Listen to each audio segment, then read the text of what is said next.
In 1936, the streets of London witnessed, to our eyes, an extraordinary sight: a Nazi funeral.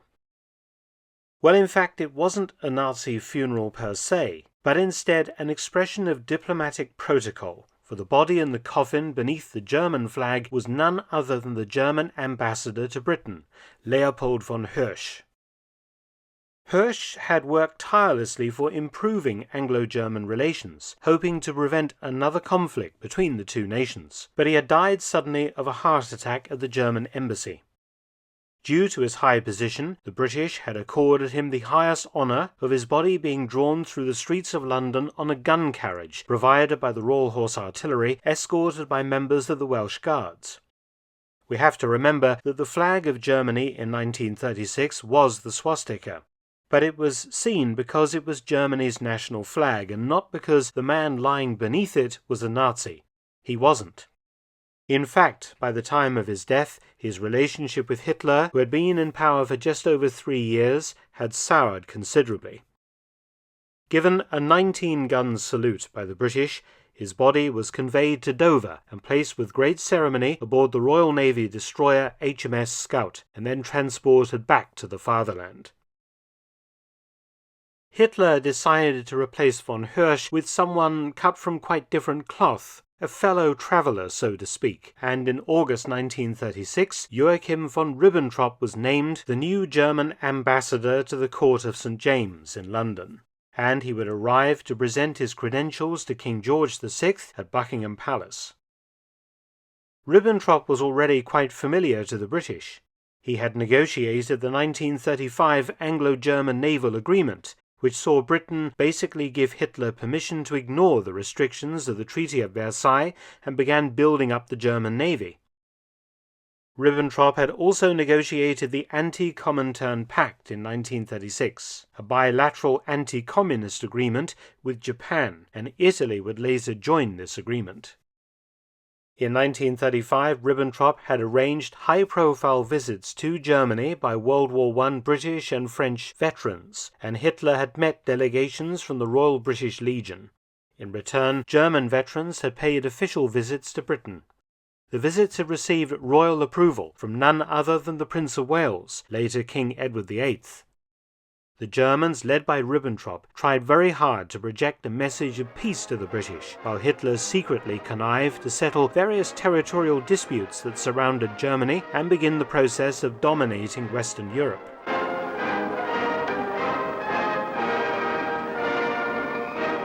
Ribbentrop, to Hitler's eyes, seemed the ideal choice for the new ambassador to London. He spoke fluent English and French and had lived in Canada for some years. He had married very well, the heiress to the Henkel wine production company.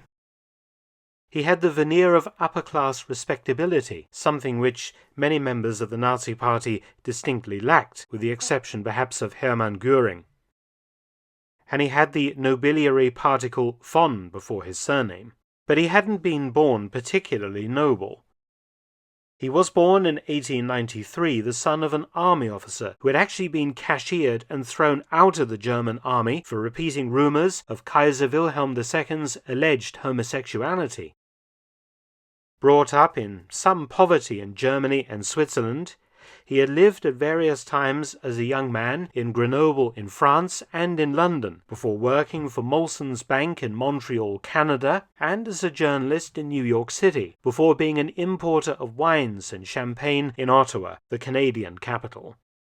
When World War I broke out, he rushed back to Germany and enlisted in the Prussian 12th Hussar Regiment, fighting on the Eastern Front and then in the West as a cavalry officer, being awarded the Iron Cross First Class for bravery.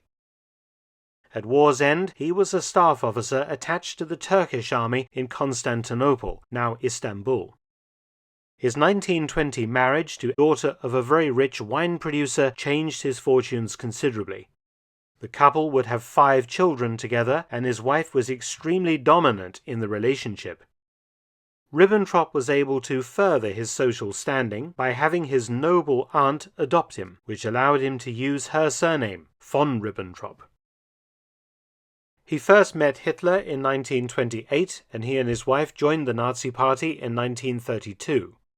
Widely disliked by the other Nazi leaders, Ribbentrop flattered Hitler, and Anneliese von Ribbentrop helped Hitler to improve his table manners so that he could function better at high society dinners. Ribbentrop made himself very useful to Hitler, appearing to be a man of wide international business experience. But the real diplomats, the German Foreign Office, had little time for the pretentious champagne salesman. As Dr. Goebbels caustically remarked in his diary, quote, "Von Ribbentrop bought his name, he married his money, and he swindled his way into high office." End quote. But Ribbentrop had direct access to Hitler, who found him indispensable. Appointed to London in April 1936 to negotiate an Anglo-German alliance, soon after his arrival, he ordered the construction for himself and his family of a fine German-style villa on the edge of London, a weekend retreat. The German embassy in 1936 was located at No. 9 Carlton House Terrace in central London, with a residence for the ambassador incorporated into the building. But due to the polarized political culture in Europe in the mid-1930s, as Hitler became increasingly assertive, Ribbentrop would find himself hounded by the press, and so determined that having a quiet retreat away from central London for the use of himself and his family at weekends would be ideal.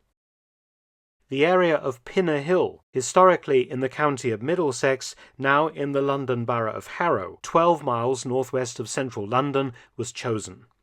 In the 1920s, some plots of land became available in what was the park of Pinner Hill House, an old mansion. The area was wooded and very rural.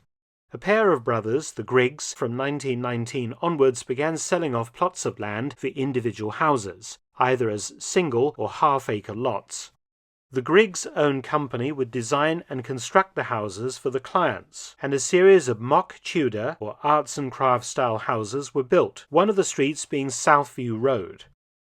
The Griggs brothers had actually met Ribbentrop at an event in London, and Ribbentrop had decided to purchase one of the Griggs' remaining lots. The only provisos were that Ribbentrop use his own German architect, not the one provided by the Griggs, and also that German building materials were to be shipped to Pinner Hill all the way from the fatherland. The Griggs readily agreed. After all, Ribbentrop was a celebrity client, and the new house soon took shape. Ribbentrop named the finished villa Sans Souci, after Frederick the Great's famous Potsdam Palace, and it was a very German-style red brick villa, of the type found in the suburbs of great cities such as Munich. In total, it is 5,091 square feet and incorporates a curving drive, the entrance, with a garage for Ribbentrop's car, and a half-moon-shaped terrace opening out to formal gardens at the rear, with good views down over London. As to what the interior was like, I haven't seen any historical or even contemporary photographs, but it apparently incorporated, according to witness testimony, a swastika motif in the large entrance hall. It also had a flagpole in the front garden, from which the Nazi flag flew when Ribbentrop was in residence. Ribbentrop didn't have very long to enjoy Sans Souci, as in late 1937, depressed at his failure to achieve a hoped-for alliance between Germany and Britain, Ribbentrop instead penned an extremely anti-British report to Hitler, Ribbentrop having come to hate the British for their personal slights to him and his family whilst they were living in the country. Ribbentrop argued that, with the 1937 accession of Italy to the Anti-Comintern Pact, together with Germany and Japan, that the alliance should be turned on the British, Ribbentrop advising Hitler to abandon any idea of an alliance or settlement with Britain and instead embrace the idea of an alliance to destroy the British Empire. In early 1938, Hitler sacked his foreign minister Konstantin von Neurath, and on the 4th of February, Ribbentrop succeeded him as German foreign minister. With the Anschluss with Austria later in that year, Ribbentrop gained for himself a far more impressive country estate near Salzburg, Schloss Fuschel, a huge Austrian castle on a lake, one of several properties the scheming foreign minister was to acquire before war's end. As for Sans Souci, on the outbreak of war between Britain and Germany on the 3rd of September 1939, the house was seized and given to nearby RAF Northolt for use as officers' accommodation and an officers' mess. After the war, the house was sold into private ownership and has remained so to the present day. It was last sold in 2022 for £2.3 million, and the new owners have fully renovated the building inside and out and have renamed it Kingswood. As for Joachim von Ribbentrop, he ended up placed before the International Military Tribunal in Nuremberg and was tried as a war criminal, and was found guilty and hanged on the 16th of October 1946, the first of these war criminals to be put to death. His execution was, however, a botched affair, and Ribbentrop took 14 painful minutes to slowly strangle to death on the end of the rope. Thanks for watching. Please subscribe and share, and also visit my audiobook channel, War Stories with Mark Felton. You can also help to support both of my channels at PayPal and Patreon. Details in the description box below.